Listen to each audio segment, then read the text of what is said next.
the main features of today. So yeah, welcome everybody. Happy New Year to this, the fourth and final webinar in the Spatial Simulation Experiment webinar series. However, there is still plenty of fun and interesting things ahead. Up next is the 5th to the 7th of March workshop in Wellington, New Zealand. So just a reminder to please register for the March workshop. That's whether you're planning to attend in person or remotely. Just as an overview, the agenda at the workshop will include things like updates and developments by the simulation experiment teams themselves, some discussion on the aggregate simulation results across teams to date, some small group discussions on key topics, and then several kind of discussion topics, including things like data analysis and aggregation, identifying appropriate or adequate model structures, developing and refining best practices for spatial stock assessments, overcoming limitations, some of which we've encountered in this simulation experiment itself, and also future directions and opportunities. So quite a list of things that we're going to cover over the 3-day period. So we're really looking forward to that. Up today, we had planned 2 teams, the spatiotemporal team and the SPASAM team. The spatiotemporal team did have some personal events that arose that has resulted in them postponing their update presentation until the March workshop itself. So we will look forward to hearing from them at that time. So today we have the SPASAM team, which is going to start us off, and we'll hear from them first and have some question and answers, and then follow that with a 30-minute open discussion time as we have in the past webinars. So in ways of introductions, today we have with us representing the SPASAM team, John Deroba and Brian Langseth. They're going to be splitting duties with presentations. I think we're going to hear from John first, and then a little bit later hear from Brian. So John has been a NOAA Fisheries, or has been at NOAA Fisheries in Woods Hole, Massachusetts since 2009. He is the lead analyst for several stock assessments, as well as the region's co-lead on management strategy evaluation development. John also tries to stay busy by pursuing broad research and review activities. And outside of work, he likes to fish, hunt, hike, and chase his 3-year-old daughter around. Brian has been with NOAA Fisheries since 2014 and joined the Northwest Fisheries Science Center in Seattle in 2020. He leads stock assessments on United States West Coast groundfish, but has experience assessing other demersal and pelagic species in the Pacific Ocean. He has a background in food web modeling, though focuses now on data analysis and assessment methodologies for single species. Outside of work, he enjoys playing board games with his family and hiking and camping in the mountains. So that's our 2 presenters today. And so I'm going to just go right ahead and pass it to you, John. You can share your screen whenever you're ready and begin at your leisure. All right, thank you. Up 1 moment. Aaron, can you confirm you're seeing the slideshow? Yeah, I see full screen. It looks great. Great, thanks. So the SPASAM experience, I think I can speak for Brian on this. I want to thank the groups that went ahead of us. I think both of us garnered a great deal of benefit from hearing about our shared experiences. So thanks for letting us go last. First, a bit about SPASAM, which the acronym came first, and I think the words came second, standing for Spatial Processes and Stock Assessment Methods. It was developed around 2016 as a generic simulation estimation tool, and not really a model we intended to be applied to stock assessments. Yet here we are, if you call this a real stock assessment yet. It is capable of a broad range of operating model and estimation model structures, including those listed there in the second bullet. It is strictly age-based. It assumes an annual time step and instantaneous Markovian movement among areas. The estimation model can fit to tagging data, mostly to inform movement, at least as it's coded right now, and the usual suite of inputs written in ADMB, but we hope to make the move to TMB. And a selfless ad here, we are actively seeking a postdoc, and we are attempting to hire one through the National Research Council in the US. So if there's any postdocs out there, let them know. SPASAM has never been used for an actual stock assessment, never been used to provide catch advice, and has a relatively small group of users, most of whom are on this call at the moment. That said, SPASAM has been used for a broad range of research projects, somewhere in the neighborhood of 6 publications resulting from the SPASAM modeling framework, including some evaluations on the impacts of population structure on reference points, how to spatially allocate quotas. There in the second major bullet, how do you misdiagnose movement and population structure, and what is the consequence of that? Best models for tagging data and tagging design, and then looking at how best to model movement. For example, do you need annual movement, or can you do some blocking by age of year? Those sorts of questions. And then at the very bottom, I think our most recent publication, or nearly so, what happens when you draw your assessment and management boundaries incorrectly and misaligned with the biological boundaries. So despite being a fairly new spatial assessment platform, it has been utilized pretty heavily in the research area. Getting into our application of SPASAM to the yellowfin tuna data here, and the yellowfin tuna data is as far as we got. First, we quickly learned that even though we thought we wrote a very generic and general spatially explicit stock assessment model, we quickly learned that was not true. And so there's a list there of things we had to troubleshoot, features we had to add, and things we had to do to apply the SPASAM model to something that wasn't a data set generated by itself. This became a huge time suck, and at least half of the time, if not more, was spent on developing new features, correcting some errors and things like that. So it did not leave a ton of time for extensive data exploration or alternative model explorations, but I will cover what we did. Since this was our first foray for SPASAM into applying the SPASAM estimation component to data that was not generated by the SPASAM platform itself, so a cross test, if you will, Brian and I decided to start very simple with a single area, 7 fleets as they were defined for us. We did not use the tagging data in this single area setup. SPASAM does not have the ability, at least I don't think, to use tagging data to do something like estimate natural mortality or anything like that. It's the tagging data can inform movement, and in a one area model, clearly that's not necessary.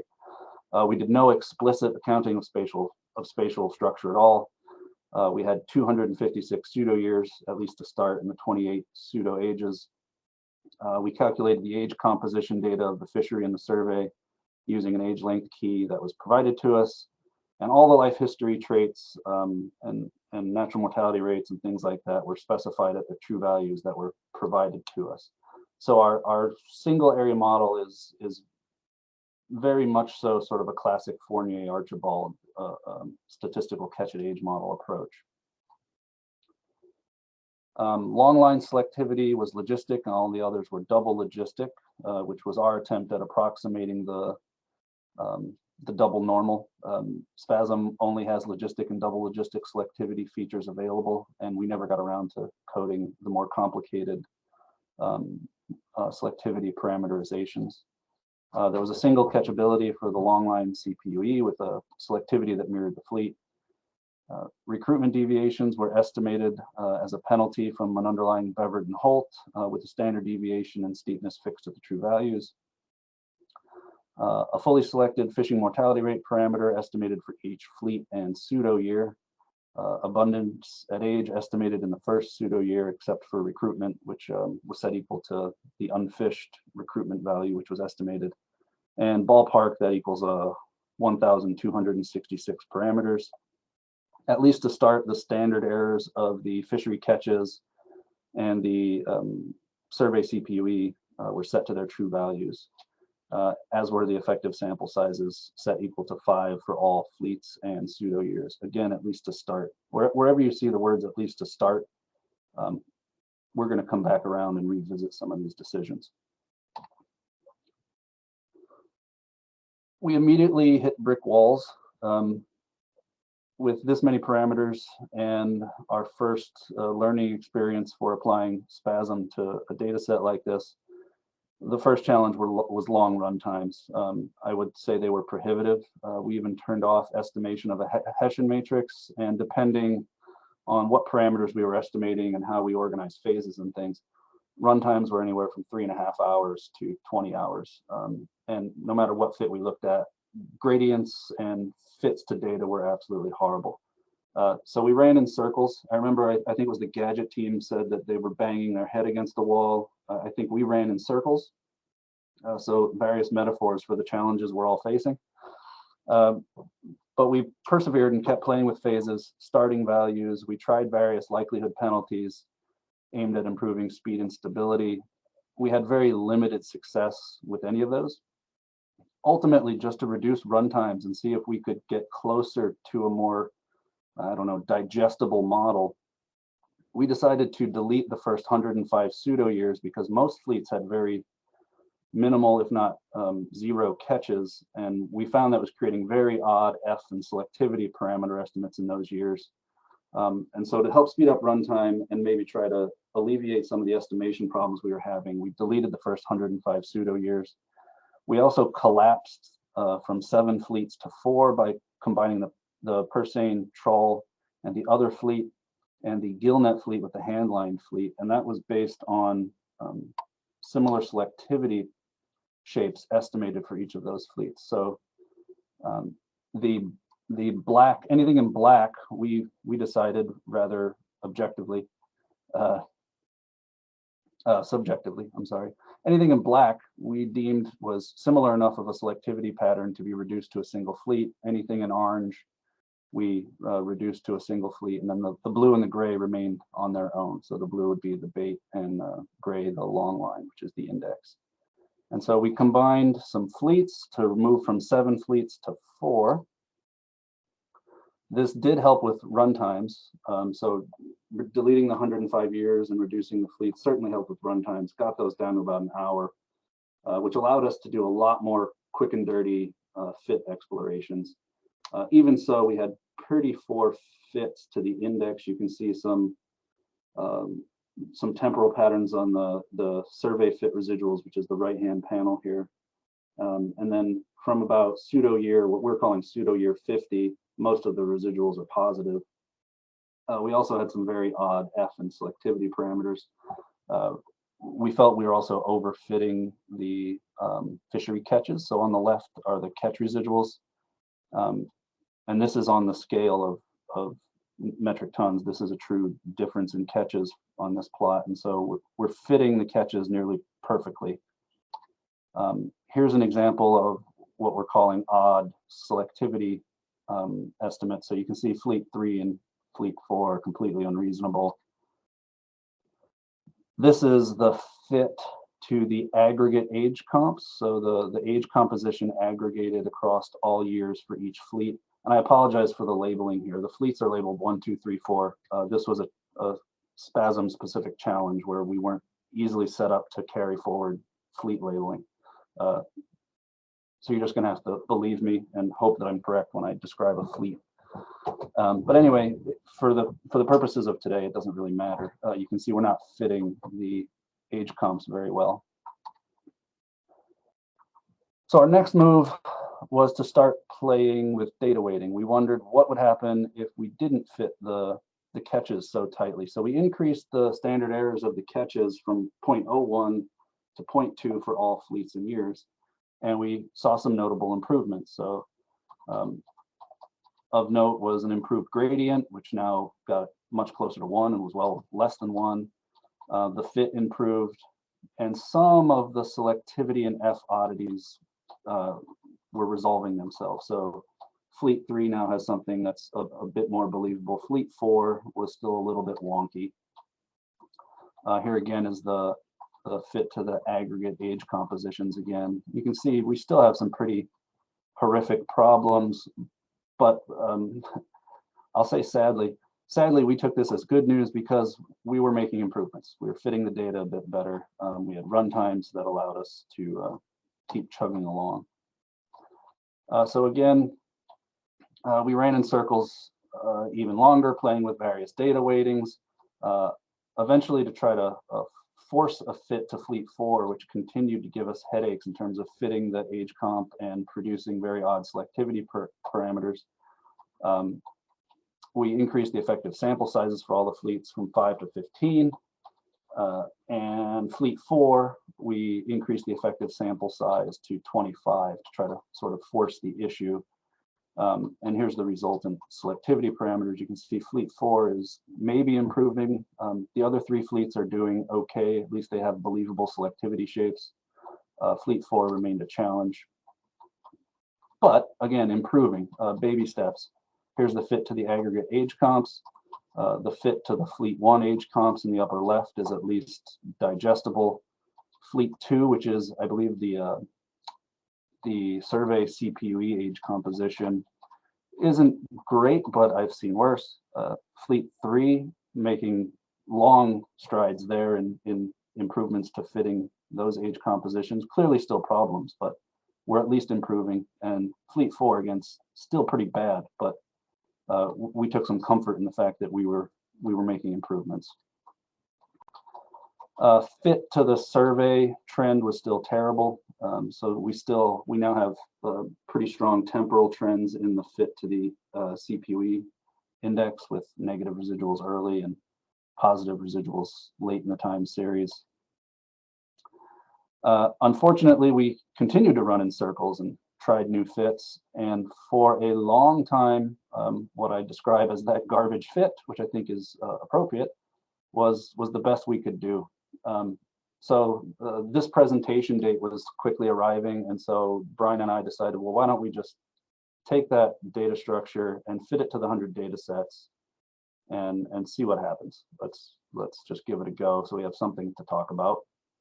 And we quickly found out that that fell on its face. At least half of the fits to the 100 data sets had terrible gradients. By terrible, I mean 20,000, not 3, or even in the hundreds, gradients in the thousands. And the fits were absolute trash, meaning they were completely nonsensical and useless.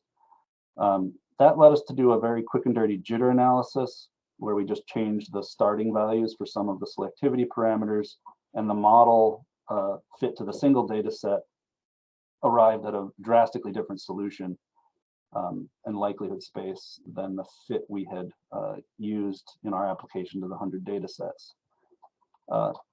So on a whim, and I do mean a whim, we were kind of, again, I say we were running in circles, and we went back and we tried a 7-fleet model again. But having learned that already, that data weighting was going to be something important to monitor, and we were going to definitely have to continue to do some jitter analysis to check for model stability before we went back to doing the 100 data sets. Lo and behold, when we did that, we got a really decent gradient near 0. The model converged when the Hessian was invertible. The fit took only an hour and a half. The fit to the data was much better, and I'll go over that in a moment, I think. And the jitter was stable. Here's the selectivity estimates for now the 7 fleets. Fleets 4 and 6, and this will come back to haunt us. Fleets 4 and 6 were specified as double logistic, and you can see here, though, that they're estimated as nearly flat top, and we'll come back to that. But now we have a fit to the survey index that still has some temporal patterning, but at least it's centered on 0 and there's no sort of large blocks of positive and negative residuals. Some of the patterning aside, this is by far the best fit we had. Here's the fit to the aggregate age comps for each of the 7 fleet, and I hope you can recall how ugly the previous ones were. This is obviously much, much better. Still some problems here and there, but we're in a much better place now. So on the first bullet, which I already covered, we had a fit that we were actually kind of happy with at this point. In the theme of running in circles, we went back and we thought, well, if using all 7 fleets worked, trying all 7 fleets again was beneficial. Maybe trying all years would also be beneficial. So if you recall, we had deleted the first 105 pseudo years because of 0 or minimal catches that were giving our model fits. We added those back in. The gradient once again became terrible. The fit took about 8 hours. And the fit to things like the survey index and the age compositions were similar to what we had had with deleting those 105 years. And the time series estimates of things like spawning stock biomass were similar to our truncated model. So we went back to deleting the first 105 years of pseudo years and going with that. And that's also what we did. So we when we fit to the 100 data sets again, so I'm looking third bullet down, we always deleted the first 105 pseudo years. Running in circles yet again, about half of the data sets that we fit to now were trash, again with very poor gradients, again with completely nonsensical results, which was pretty disheartening because we thought we had a much better model at the moment. But going back to those Fleet 4 and Fleet 6, which were specified as double logistic, this is when we noticed that that's the gillnet and handline fleets, by the way. The model, for whatever reason, was estimating those parameters on bounds and effectively estimating a flat-topped logistic selectivity shape.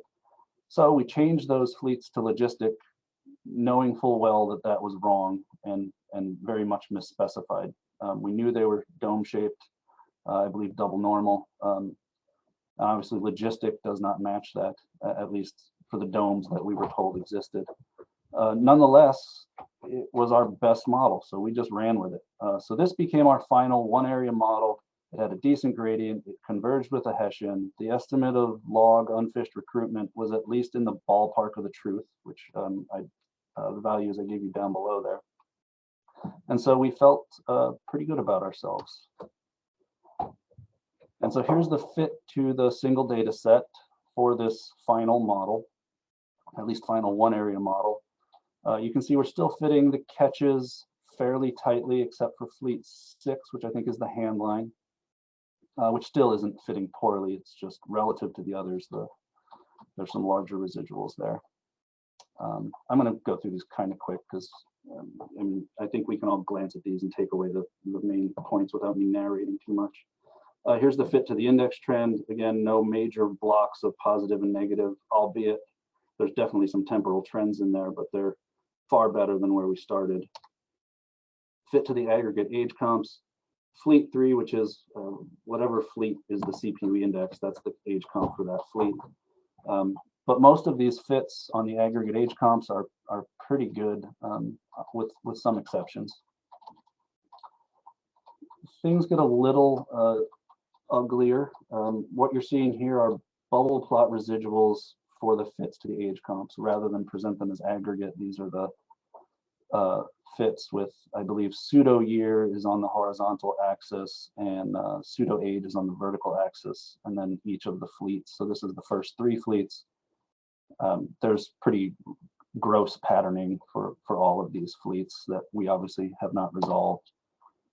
Here's that same plot for the other 4 fleets. There's pretty gross patterning for all of these fleets, which without either adding time-varying selectivity features, which the SPASAM model currently does not have available to it, or moving to a spatial model, we didn't feel we could resolve this, and this wasn't worth trying to fix any longer. So this was what we lived with. There's the final selectivity shape estimates for each fleet. There's the recruitment time series. I'm not going to spend a ton of time on these. I think these are here just for our own sake and for other groups if they need a point of comparison, which is certainly something that Brian and I did throughout model development, was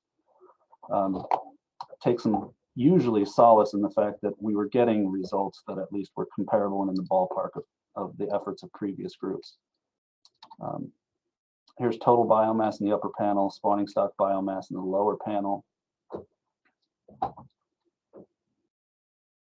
Here's the fully selected fishing mortality rates by year and fleet.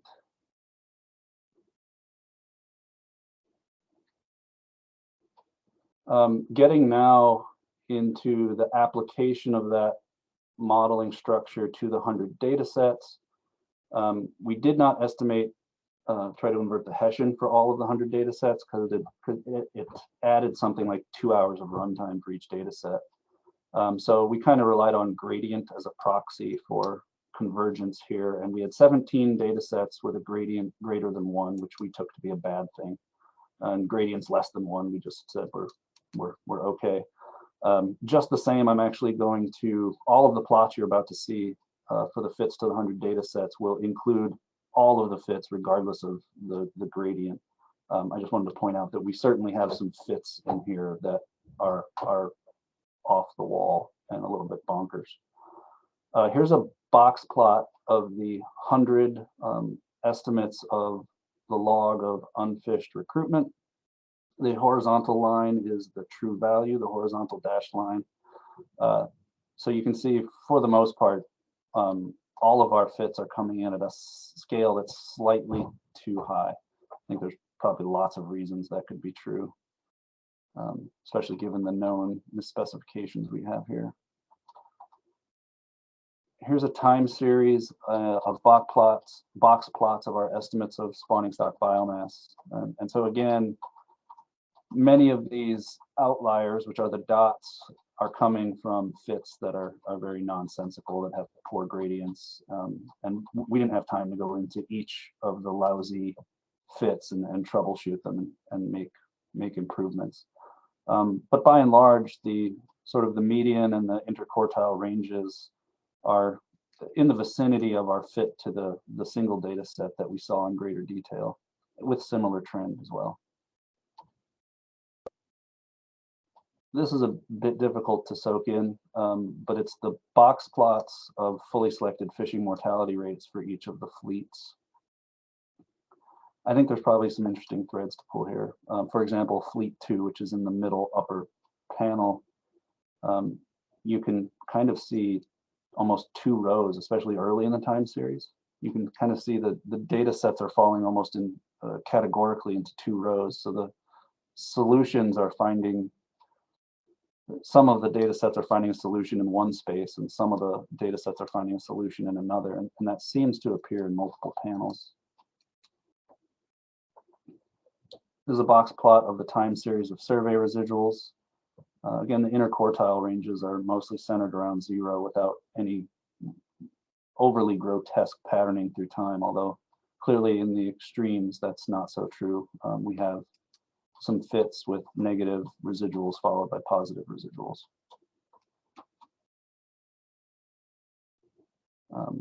Believe it or not, these are box plots as well of residuals to the fits to the fishery catches. Clearly, there are some huge outlier fits here. This is that same plot, but now I'm just zooming in, scaling the y-axis to -5 to 5, just so that the outliers aren't dominating the scale as badly. And you can see for the most part, the interquartile ranges are centered around 0. Fleet 6 is really a bit problematic and has some temporal patterning. And again, many of these fits have some pretty strong outliers where the fit's pretty horrible. So a quick summary. Platform limitations were formidable and continue to be so, but not insurmountable. Brian and I point out here there's a benefit to a community of users. where you have multiple folks troubleshooting and contributing. We have some of that with the SPASAM group, but not as much as some other platforms that have been around a bit longer. And when you have multiple eyes on things, it certainly makes things a lot easier. Collapsing the fleets and deleting some of the pseudo years was very useful in terms of reducing run times. And when you're developing these sort of large scale models, which will certainly have large runtimes in many instances, it was helpful to sort of reduce the scale and dimensions of things, at least to start. And then running in circles actually became really helpful to us. So I think reducing those dimensions, at least to get yourself into a better place to start, was very helpful for us. Data weighting was very influential. The square box I have as a sub bullet here was more of an afterthought than anything else, but we have 7 fleets. Eventually we're going to try a multi-area model.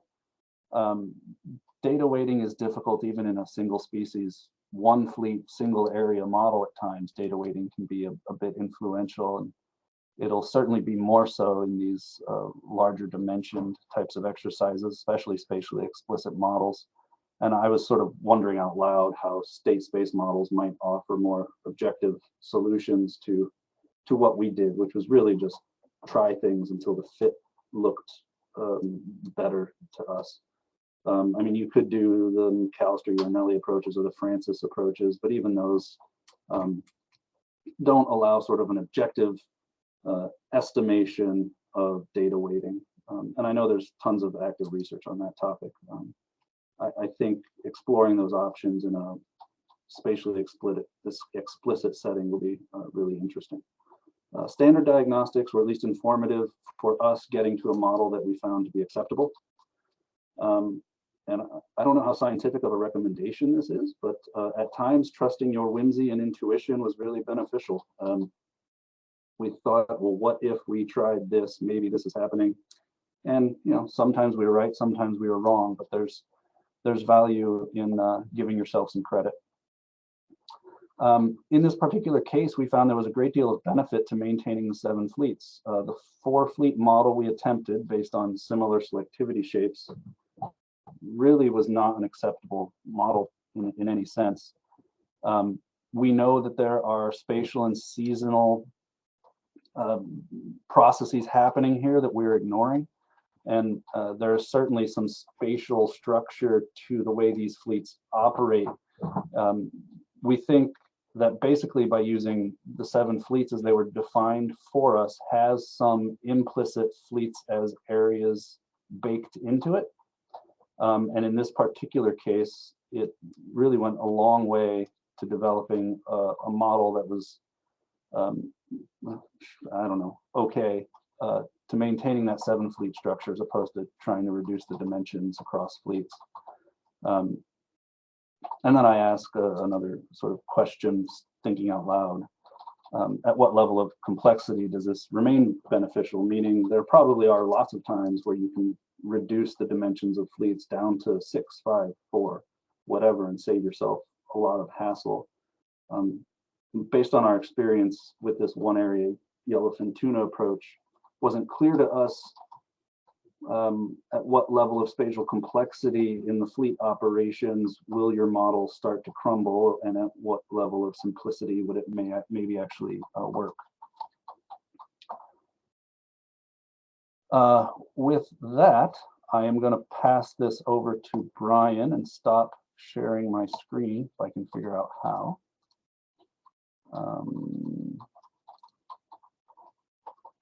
And Brian is going to talk about some early attempts at a spatially explicit SPASAM model. You good to go, Brian? I am. Thank you, John. You're good to go, by the way. I can see full screen and hear you well. Excellent. As John mentioned, there is benefit in collaboration. And so as John was running around in circles trying to improve stability and runtime for the one area model, after getting some initial progress with having something that we could at least present, I started my hand on figuring out the 4 area model. I liken that to playing four-dimensional chess, shown here by Spock and McCoy. And the key thing that came up and is probably evident to those who also did this exercise is it's a four-area model at least to start. And we'll talk a little bit about that. So my approach with the four-area model was to, again, as John mentioned, start simple and work from our best one-area setup. So this included 4 areas and 7 fleets. We have tagging data now in the model contributing to the likelihood. However, to start, I did not want to try movement. The SPASAM model has a lot of options for various movements, age-based, year-based, grouped-based, that I did not want to turn on yet. And so hoping to have something that would run slightly longer than the hour that we had, but not too much more, and just seeing what the model would come out. We did not originally start with movement. We assumed a single stock recruitment curve, and we started at an estimate of the provided R0. What this means then is that we're assuming a meta population, overall single population split out into not distinct but interrelated areas. Our initial assumption, and we have not gotten to a point where we're changing this yet, is to apportion recruitment equally among areas. So to start, 25%. Using again the assumption of removing the first 105 pseudo years, we're operating with a model with 151 pseudo years. That was a decision to try to improve runtime initially. 28 ages, and then using the choices that John found to relax some of the fits and the inherent data weighting questions. So we used effective sample size, either 15 or 25, based on our one area experience, and then the survey and catch, I should say, SE, standard error of 20 or 0.2. Initially, we did not estimate initial abundance. You'll see in some of the results that doing this presumably could improve fits early on. Removing those first 105 years certainly suggests that estimating this would be beneficial. Our attempts to do this further on in our explorations revealed that introduced some issues. So we are not estimating initial abundance and have not yet turned that option on. So this first simple runtime that I had hoped and crossed my fingers when I hit run would not be too long, took about 20 hours. That's kind of on average here in the initial phase. And there were a number of just structural constraints related to how SPASAM treats F and selectivity that required some further simplification. So in talking with John, we decided to follow our approach for the one area model and simplify where able.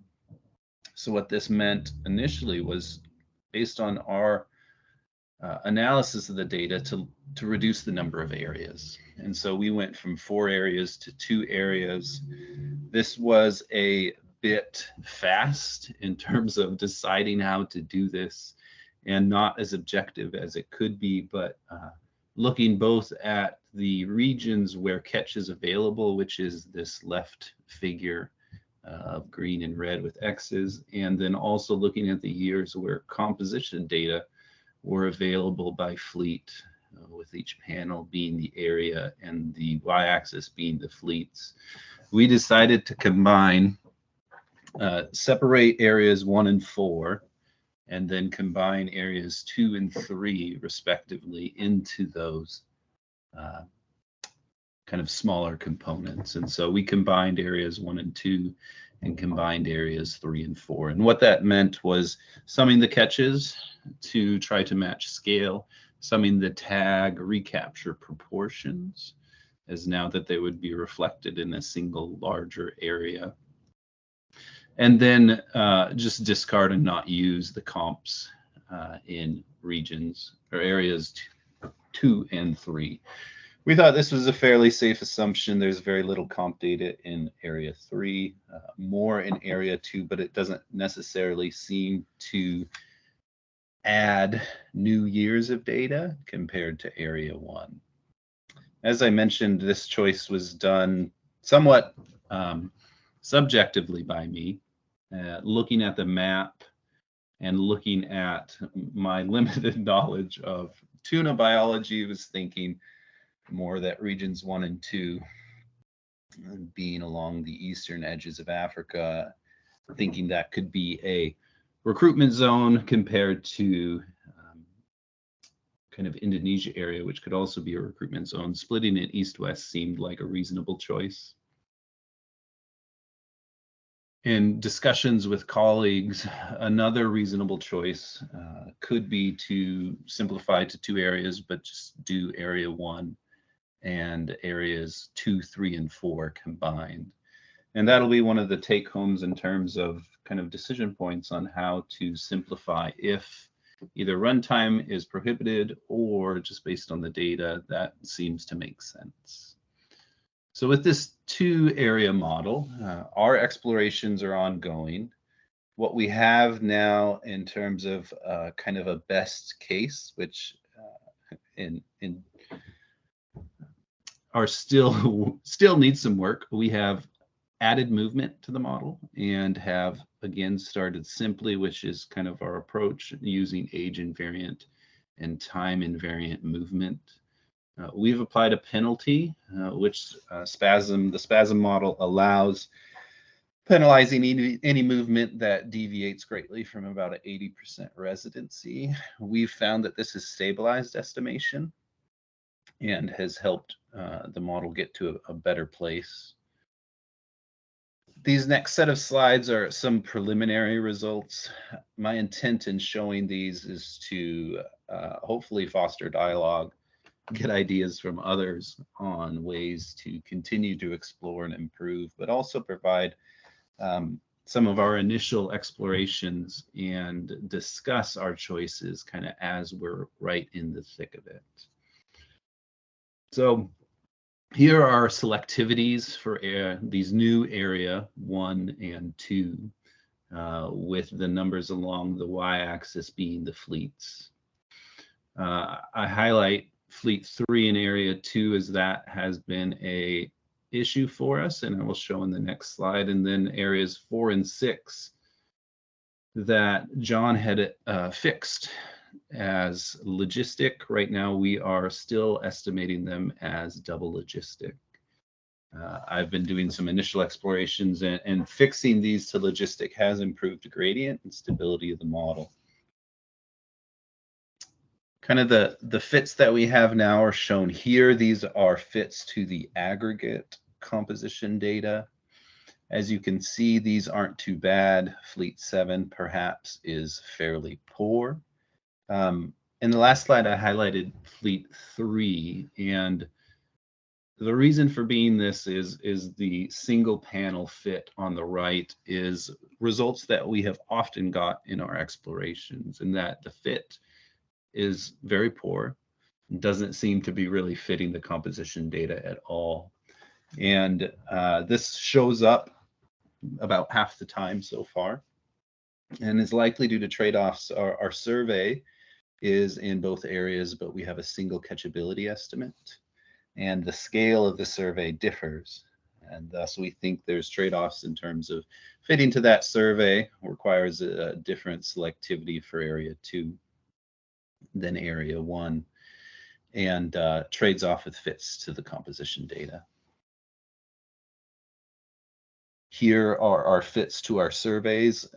Based on these, we aren't horribly off. As I mentioned, initial estimates of abundance may improve our fits in those early years.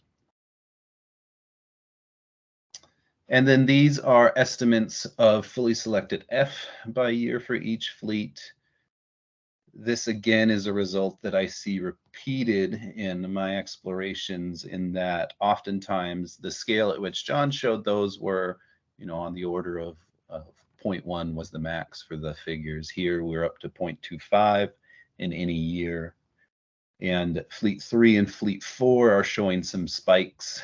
These are either because kind of gaps in the composition data, when they start again, whether the model recalibrating to try to fit those, or else just trying to match other bits in the data that this model is kind of compensating for movement by applying higher fishing mortality.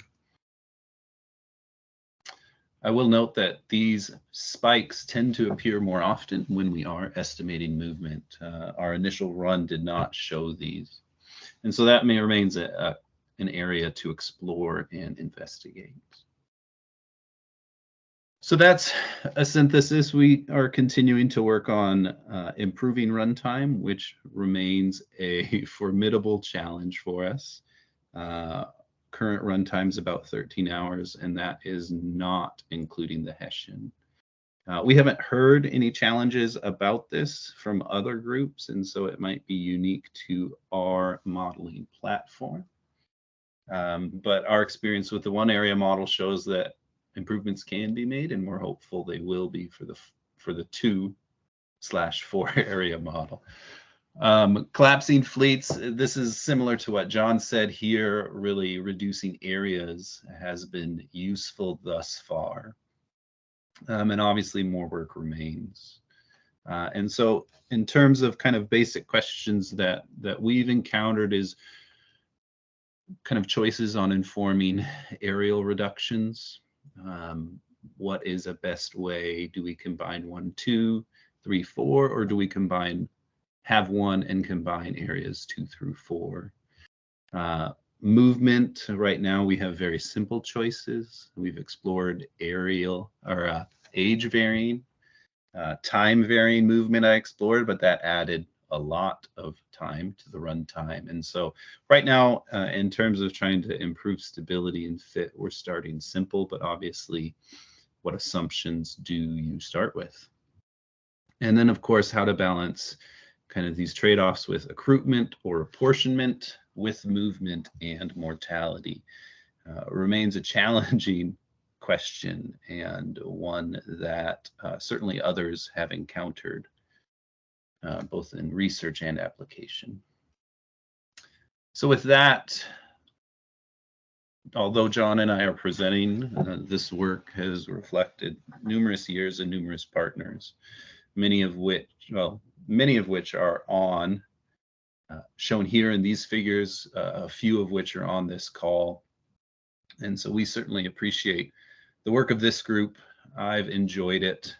I believe John feels safe to say that John has enjoyed it as well. And it's been quite fruitful. So with that, we're happy to take any questions. All right. Thanks so much, John and Brian, for your presentation. I'd also like to thank you guys for your willingness and courage to take on this difficult data set using a platform that has perhaps lesser user input and experience than some of the other ones. So well done. Yeah, let's open up for questions. We can go ahead and put questions in the chat or raise your hand and I can call on you. I see one. Jeremy's got the quickest trigger. So Jeremy McKenzie, you want to answer or ask a question first? Go ahead. Yeah, something looks a bit screwy in your observational data sets on catch at age. Can you throw up any of your fits to the catch at age plots?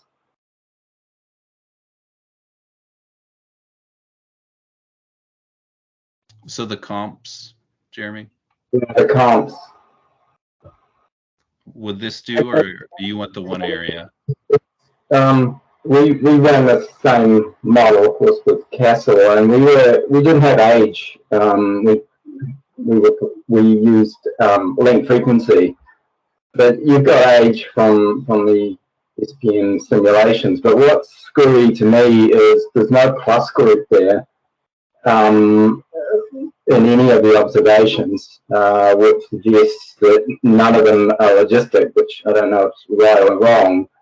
but looking at tailing out to the ones where it's actually picked a logistic, the model's expected a plus group because it's got a big tick at the end, but it's not seeing it. I'm just wondering if there's something wrong with the data set in terms of that plus group. Because if it was that kind of flat and you project beyond the edge of 30, you'd expect to be a huge plus group. And there isn't. I'm not sure what's going on with observational data, whether there's a problem with it. That's a good question, Jeremy. I mean, we'd have to look at our age length key in terms of how that's being treated to confirm. Hearing from other groups to see if they've had large plus groups with ages would certainly raise some flags for us. Yeah, I checked that one out because you got garbage. If there's something wrong with the generated data, you got the garbage in, garbage out scenario. So clearly your model's expecting a plus group where it's got logistic, and yet none of those observational data sets have one. So I just checked that out. Yeah, we appreciate that. Yeah, I don't have a good solution for you to bail you out, Brian. Yeah, we'll have to check that. Thanks, Jeremy.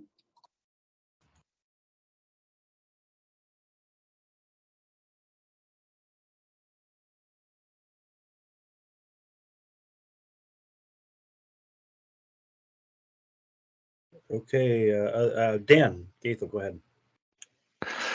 Yeah, I could ask questions all day, but I guess my main one, this one's kind of loaded since I'm on the development team or what exists of it. You said there's a lot of platform limitations and stuff like that, which is pretty obvious. I was just wondering, what types of features do you think would have been the most beneficial or helpful that you didn't have that you would have liked to have seen included or available to use? I can start with that, John, and then let you add. Having flexibility. So the current version of SPASAM and the intent of SPASAM was to set up an operating model to then simulate data and then estimate within an estimation model that data. And so from a research standpoint, it was set up to have kind of fully populated data matrices. And so having all fleets in all areas, having consistent selectivity across time. So having flexibility to turn off fleets and areas would be helpful. We spent a fair bit of time trying to add bits to the code where if the survey is 0, it's just not included in the likelihood and not estimated. Likewise, if catch is 0, there are no F parameters trying to estimate that. We have it in a way that we feel like is working, but having that have been a little bit more simple and straightforward would be super helpful. What Brian said. Yeah, there were, and I think, Dan, you appreciate as well as any of us, we had a project funded. You have a limited amount of time to complete the project. And so you put in a lot of placeholders. When we first started developing the one area model, I think one of the major hurdles was all of the fleets had to have the same general selectivity shape. So if you wanted some to have double logistic and some to have logistic, you couldn't. And that sounds like a simple fix, but when you have the spatially explicit stock assessment models, and you're already talking about 6 and 7 dimensions, in some cases tracking heterogeneity, metapopulation, multiple fleets, so on and so forth. It sounds easy to make each fleet have its own unique selectivity shape, but it took us some time. I think Brian ran into that. He highlighted the survey currently has to have the same catchability in all the areas. And so that wasn't something we needed in the process of research. at least previously. And most of these things aren't all that difficult, but they do take some time, and you do want to troubleshoot them and make sure you fix them. Yeah, so making sure your model is coded for, I don't know about maximum flexibility, but a good amount of flexibility among space and among the other dimensions, I think is probably one of the biggest hurdles, at least to do something generic. Thanks. And Dan, did you have a follow-up to your hand raised there? I mean, I would just add that one of the issues is just because we were so generic, and doing so, it does have that natal homing kind of ability where you track where a fish started, where it goes, and adds that many partitions to it. We ran into limitations with ADMB actually, in terms of the number of ragged arrays that we could do and things like that. And that really, I think that was the main one that prevented the fleets from changing, because we made that decision to go natal homing, and have that capability. But yeah, I think that's an important factor, is just the number of degrees and complexity in terms of the coding. You have to make those trade-offs sometimes, which isn't well appreciated when you're thinking of like a one area model versus starting to get into the spatial stuff and the population structure. But yeah, it's a lot of improvements that can be made. I think that was a great way to say it, Dan. Right, which is in direct conflict with our desire to have flexibility in all these dimensions. Sometimes those trade-offs just are insurmountable. Okay, Mark Mondry, go ahead.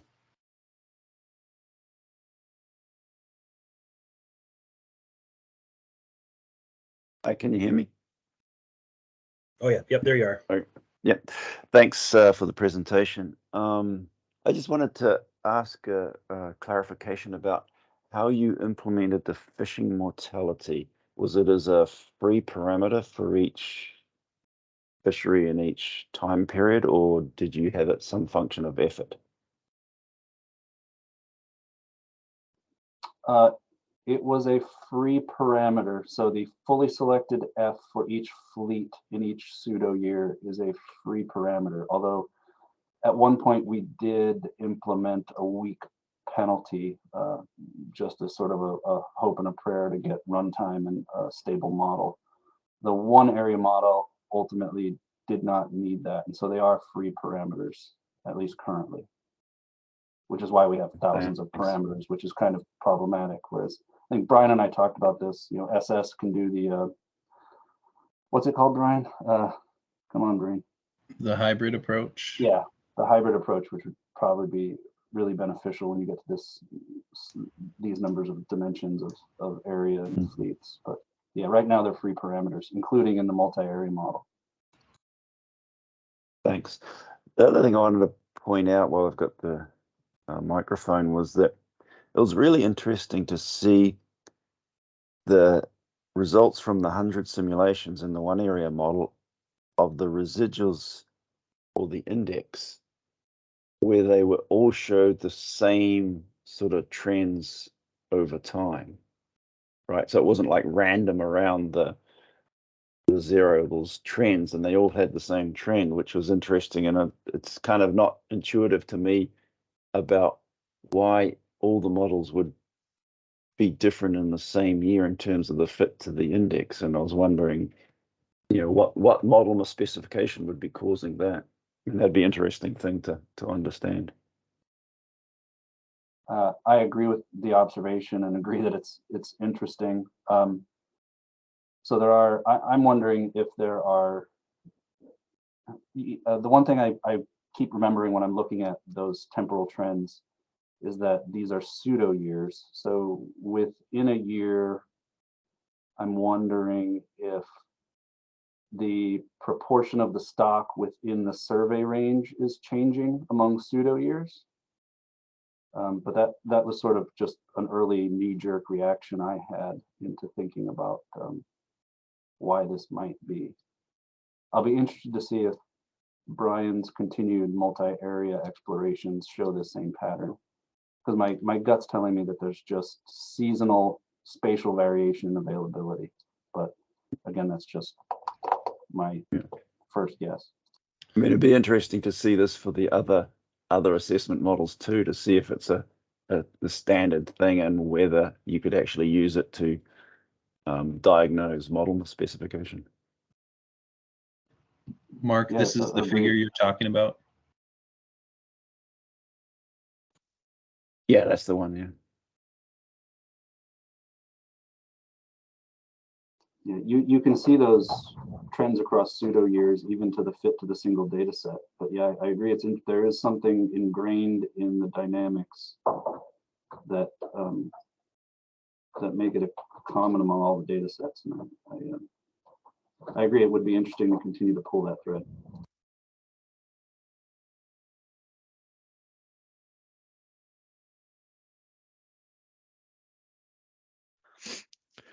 I wonder, so you guys haven't explored other apportionment option, or is this is the one area model? Yeah.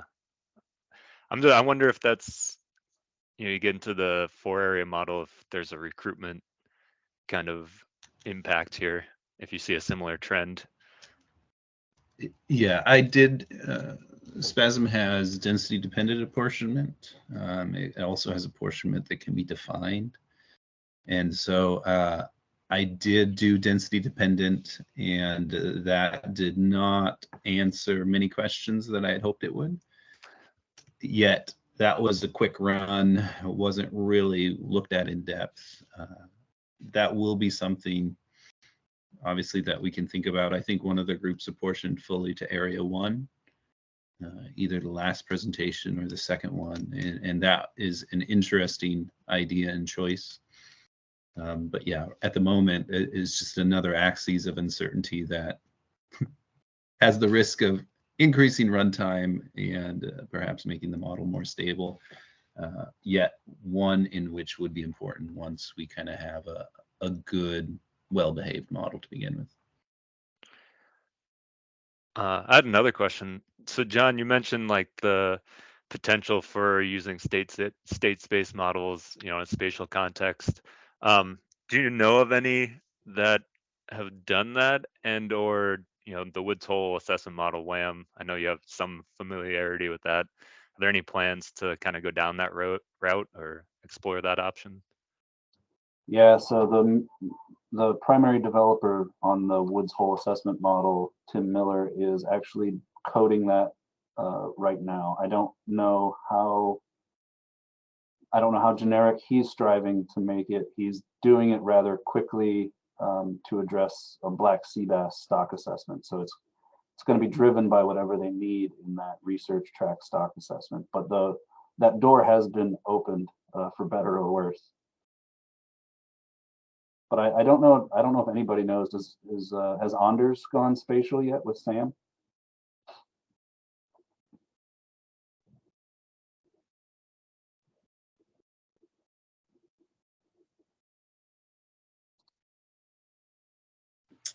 Not that I am aware of. Others on the call can correct me.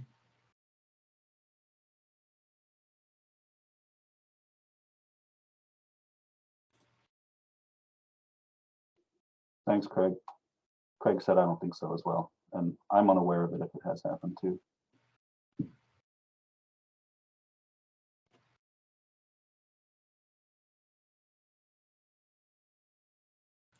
Okay, other questions. We are into the general discussion time, so welcome questions specific to the presentation or in a more general discussion sense as well. Let's go to Patrick. Thanks. This was still on the SPASAM, I think, or at least this effort. I was wondering if you could tease out whether there's like the relative importance of spatial structure versus fleet structure.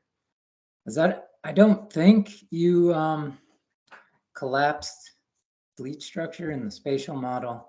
Is that right? You kind of you went with what you thought was best from the single area model. But I didn't know if there was some sort of interaction there where collapsing fleet structure actually would be better in the spatial model. I did try that, but encountered some user error that at the time was challenging for me to overcome. I think I have a solution to that, and so the code is set up to kind of our data manipulation code is set up to set that up. That's something I just haven't gotten into yet. I think with some of the results from the one area with collapsing down to 4 fleets and having that fourth and final kind of aggregate fleet be odd, John and I had discussed about how that would look like with a spatial model and whether this spatial dynamics could kind of tease that apart and be able to result in an improved selectivity estimate. Okay, cool. And what was the scale of what was the difference in parameters, kind of the general sense that were estimated between the two? What type of parameters? Well, whatever you estimated, I forget what it was in the single. It started at like 1,000 something, right? And then I can't remember where you ended up, but you've got a runtime that's like 20 times. So I didn't know how many additional estimated parameters you added. I do not have that right in front of me. Okay, I just didn't know if it's scaled in some way. Just curious. Yeah, with F is the main parameter. So 7 fleet 1 area model versus a 7 fleet 4 area model. The one area would have about a fourth as many. So it doesn't scale to be 20.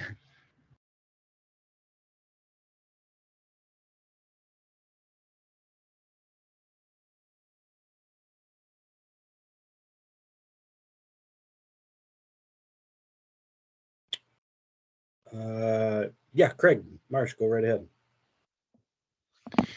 Can you hear me okay? Cool. Yeah, I just wanted to just revisit that state space idea, because it is something that I've kind of toyed with. The idea, I don't think we've seen any of the one area models do state space yet. Is that right? Has there been any state space? No. I've missed one of the seminars, so I'm not sure if I've across all platforms that are on here.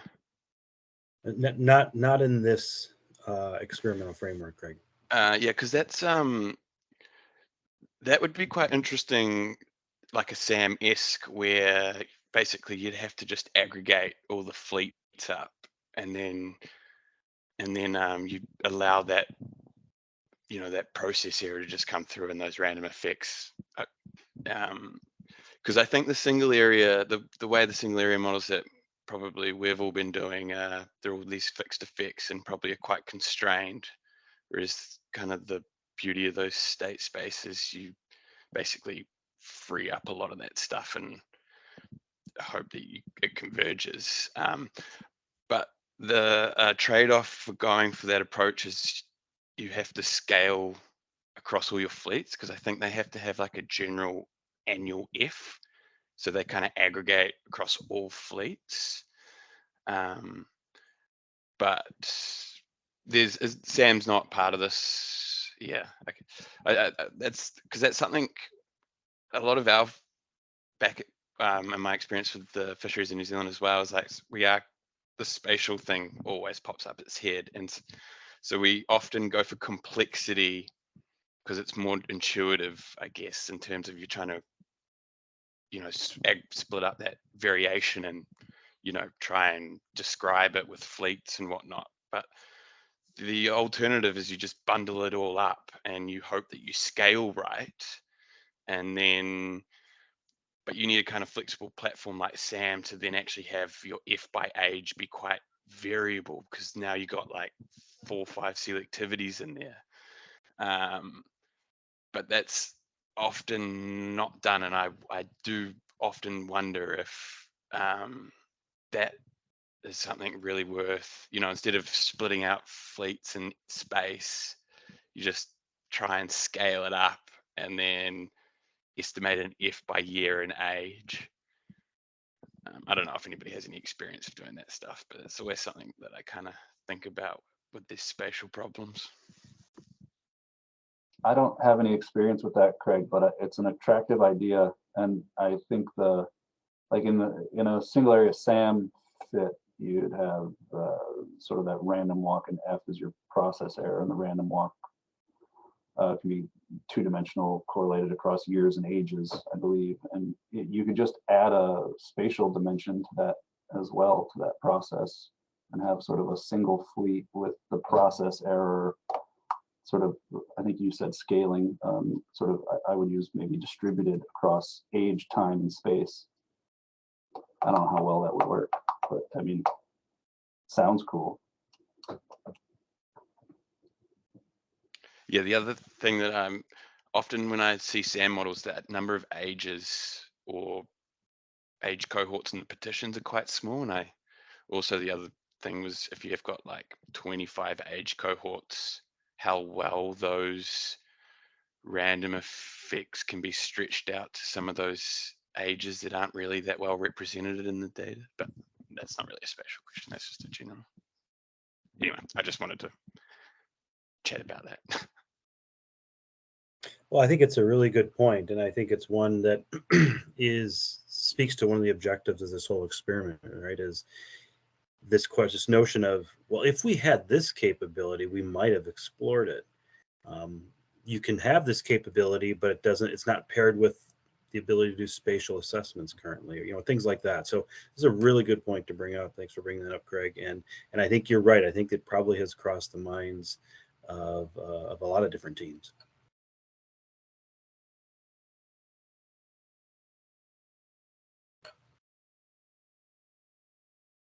Okay, further questions, comments?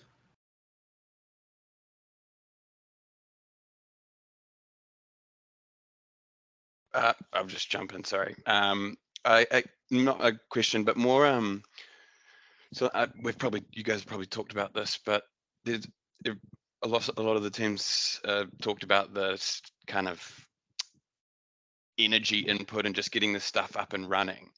And I was wondering, now that like we have all this R code, I imagine, I mean, if it's anything like what I wrote, it's probably not well documented because we're all doing it in a rush.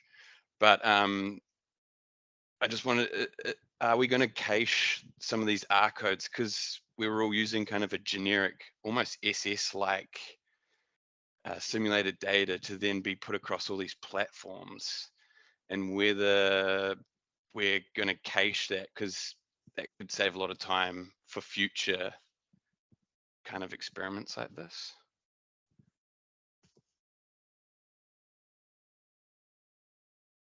Well, I think that's another good idea, Craig. We could potentially use the GitHub site to put down code chunks or something like that. I'll admit that wasn't, as to date, any sort of concrete plan, but that's certainly something to discuss.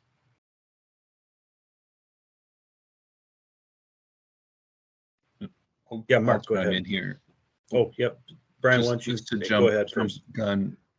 Craig, that did take a fair bit of work to get the data in a format that our model needs it to be in. Working with John and not being co-located, it certainly helped putting it up on GitHub, and then ensuring that we were using the same version and could understand what each other were doing. Is one of the benefits with working with other people, and so ours is a little bit more commented,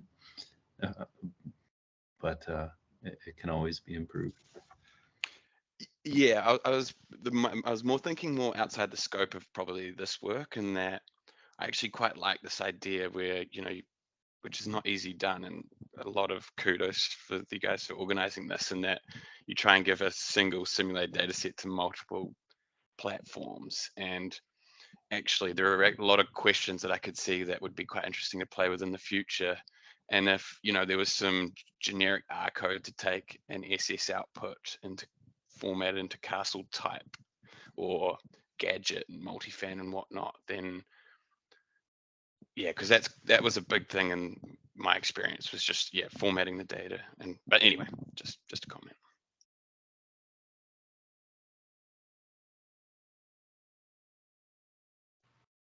Okay, Mark, why don't you go ahead? Yeah, thanks. So this is a general question.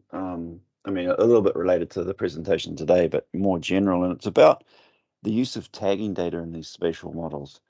I mean, obviously, if we're doing a spatial model with movement, the tagging data could be quite important. It's also important to estimate the absolute abundances, and particularly as you have different abundance levels in each of the areas in that. And it's a tuna application, and so most of the tuna tagging is kind of opportunistic in the sense that you tag where you can actually tag rather than, you know, a really well-designed tagging study. And so mixing rates is a big issue. And I was wondering, maybe I missed one of the fine scale spatial modeling applications. But I was wondering what kind of work has people been doing in terms of trying to deal with tag mixing, and whether they've tried any fine scale spatial modeling of the tagging data to determine that mixing. And even in the simulation, is tag mixing going to be a problem in the simulated data, or is it something that hasn't really been looked at in terms of how the data was simulated?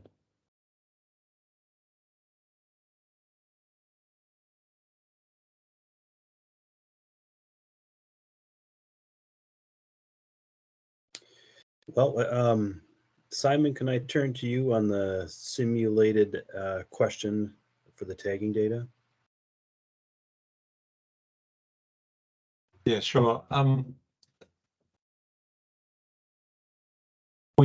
guess we haven't really looked in detail at the tagging data to see how well it was mixed and how long it took to mix. And I'm not sure how much any of the groups have looked at that either, though I think that is a key question. And that was actually one of the things that motivated us to start this project. Obviously, mixing rates are going to be different. His time to mixing is going to be different whether you've got a 4 area or a 2 area or a single area model. Yeah, that's all I've got.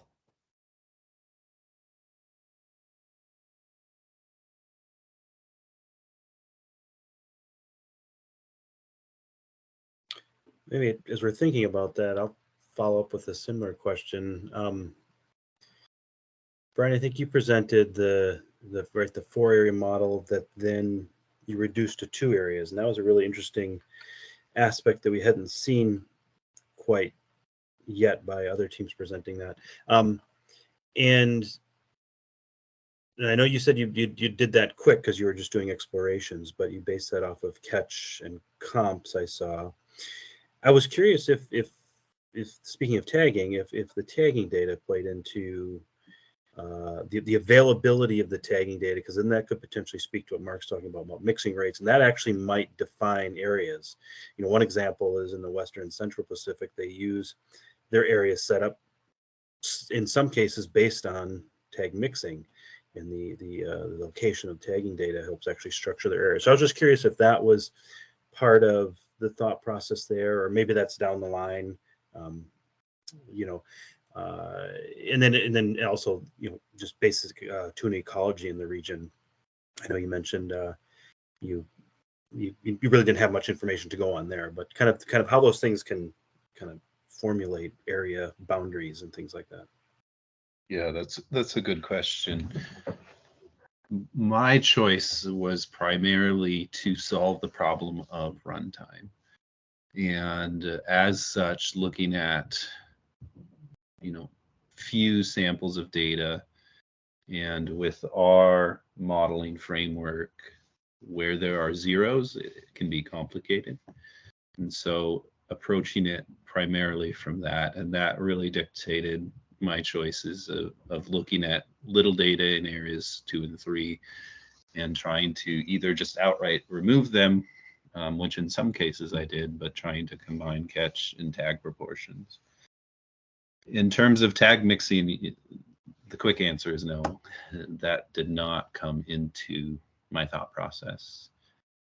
In relation to Mark's question, there is some latency period that we have in our model that we haven't turned on. That would be a step much further down the road. Within the data set itself, looking at tag recaptures, I recall that there is a field that has latency period, but when generating the data and moving it into our format, I did not incorporate that. It just included any recapture, whether it occurred quickly or not, was assumed to be one.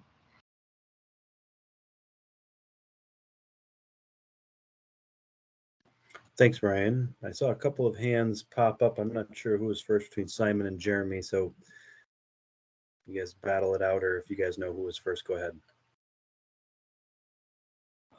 I've got a question for Simon. So I'll shoot first, Simon.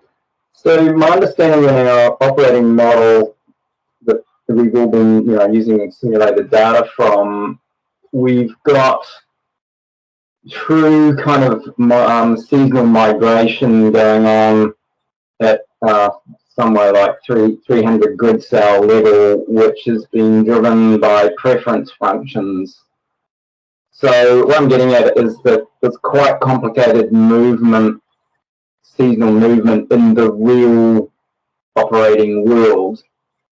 We're limited to what we've got in the way of tagging data to represent that, and more to Mark's point that it's probably reflecting more opportunistic tagging in particular areas. So we haven't got reciprocal movement overall, all the spatial domain and temporal domain of the operating model from the tagging data. So we're a bit limited on how we can interpret it with our own models. But Simon, can you confirm that the reality in the operating model has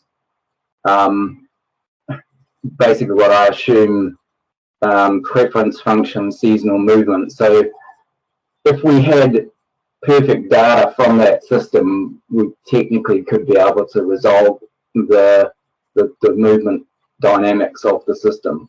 Is that right? Yeah, Jeremy, that's pretty right. It is, tags being released all in area 1, and then mixing driven by preference functions. There's a preference for there's the preference based on distance. So, the closer it is, the more likely it is to go there. There's a preference based on temperature, so sea surface temperature, which is why you get the seasonal movements coming in. And there's a preference based on, I think, a chlorophyll as well, which has some spatial component too. So that's what's driving the fish around. I think the mixing in this model is, and those are the only things that are driving the fish around. So in the real world, you might get other like extra complexity, like fish wanting to stick around in one area, and we see things like that with islands in the Western and Central Pacific, and probably in the Indian Ocean. So, but we don't have to deal with that. All we've got is the rate of movement, and I guess so. In theory, we should be able to, if we had a model with the same resolution, in theory, we should be able to replicate it. But in reality, we've got much simpler models with only 4 areas. So we'd have to have pretty long mixing periods to get the same, to be able to replicate that level of mixing and get an accurate estimate of abundance and the appropriate harvest rates. There are some hypothesis tests you can use, I think, which nobody has used, but in theory, you could do some testing with these tagging data with alternative methods for mixing and tagging data. Like I think there's something they use in multi-fan CL, which they all use in all the MFCL assessments. And there was a paper we did, Del Colodi and I, back in 2015 with a hypothesis test for whether tags were mixed after 4, 5, 6, or 7 quarters. So that's something that could be used. Yeah.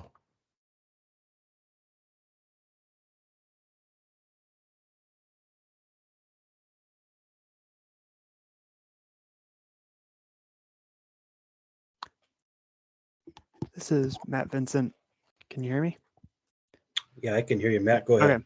Yeah, I had a question to Simon about the mixing that I've always struggled with the tags. Is when you say that the tags are fully mixed, do they need to be mixed just with the region that they're released from, or do they need to be mixed with the entire population? Because in some regards, it seems like if you can reduce the stringency so that it's representative of the region, then it can be used earlier, but then it might not necessarily inform your movement rates correctly. And so that's, I've always struggled with, yeah, if what does a fully mixed tag mean? And at what level does it need to be mixed in order to do this? And I guess I didn't understand what you were saying about the tests that were available in multifan, because I wasn't aware of any other than the one that you had presented in your 2007 paper. Right. Second question. The test that's available, it's not actually available in multifan. It's I guess I misspoke. It's available in, it's commonly used, I think, with each of the WCPO assessments by SPC when using multifan. And I can't remember all the details of it, but I think it was applied recently in a paper by Tom Peatman, looking at mixing. So yeah, I guess we can talk about that offline. The other point about whether tags need to be mixed, I guess in my opinion is that they need to be mixed within the region in which they're being used. So simply so that, the catch that you've got, the proportion of tags in the catch should be the same as the proportion of tags in the population, or in the vulnerable population within that particular region. And if you're going to a different region, then you've got movement to that other region. Then if you're making inferences using the data from that other region, then they need to be, from the tagging data in that other region, then the tags need to be mixed within that region as well. But if you're not, if you're disregarding the tags in that region, then they don't need to be mixed in that region. And I guess vice versa. If they're not going to be mixed in that region, then you can probably just it's best to just disregard the tags there. I hope that helps. I guess my follow-up question would then be, how do you disregard them? Because if you just remove them, you'll potentially just be putting them into natural mortality. And that seems like a worse problem, that you'd be inflating natural mortality than potentially having a higher F or something. Yeah, I think you can disregard them by not including them in the model fit and setting your reporting rates to 0, and then the model doesn't expect them and it doesn't see them. So you're just ignoring them essentially.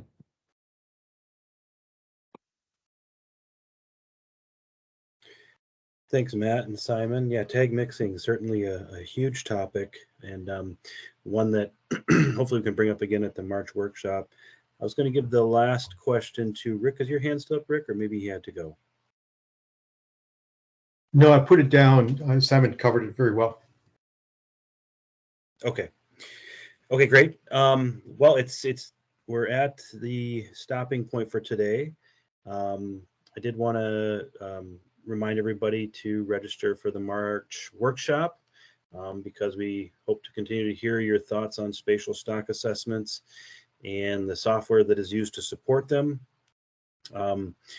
Thanks to our presenters today, John and Brian, and to the rest of you all for joining today. And let's see, I have a hand. John, did you want to say something?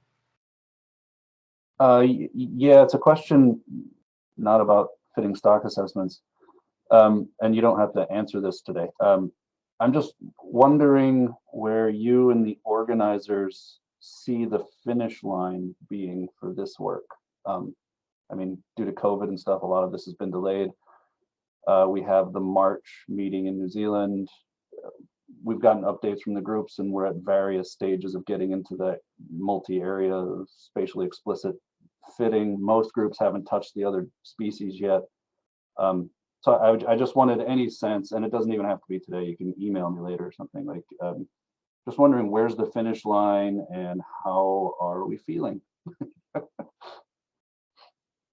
That's a great question, John. And I think the finish line is a gray zone that's not clearly defined. I think the hopes is that we'll have a little bit more discussion, well, clearly a lot more discussion at the workshop, including getting some updates from presenters and you know, where they've gotten to date, because that's still 60 days out or so. And then you really use the workshop as a discussion forum to you know, highlight and bring about some of these issues that we've been talking about, especially the decision points. So in some sense, the objective of eliciting decisions and things that people go through when developing a spatial stock assessment model, we don't have to have a perfect model for. We'll also be sharing kind of what the quote unquote truth is from the operating model, so people can start to explore and look at that as well. And then also putting together what everybody's done so far into kind of just a comparison of different approaches anyways to tackling the problem. So those are all kind of coming up for the March workshop. And then beyond that, there is, I'll share some early thoughts at least on, we'll potentially reach out to folks, see if there's interest in a special issue, which then essentially would mean individual teams can take and continue on what they're doing and submit as a publication some of their findings that way. Again, at the workshop, there's probably going, well, I know there'll be discussion on people's preferences on some of these things. So that's an incomplete answer, other than there is no, you know, full finish line per se at this point. But in terms of expectations from the organizing side, we're really hoping that teams can participate either in person or remotely, at least one member, preferably all from each team at the workshop. And then, you know, everybody's been gracious already with donating their time towards this. So we'll just kind of see how people want to take it from there. Anybody else want to add? Simon, Pat, Dan, organizers that want to add to that? No, I mean, I think you got it mostly. I would just say the workshop is kind of the main stopping line, but if there's enough interest in terms of the special issue, I think that's like where groups can kind of take it to the ultimate finish. And hopefully we can come up with some ideas that maybe groups can work together a little bit after the workshop to develop some papers and do some of their own comparisons and things like that. But yeah, if people have interest in a special issue, if you know specific topics that they would be interested in publishing in terms of this, definitely let us know so we can kind of get that ball rolling to see if we have enough interest to pursue that further. Yeah, thanks, Dan. And we can follow up with an email essentially saying that that's on the to-do list here coming up shortly. Does that help, John? Yeah, thanks very much. Okay, cool. All right, well, thank you again, everybody, for joining today. Look forward to seeing your registration to the workshop, and have a great rest of your day. Thanks.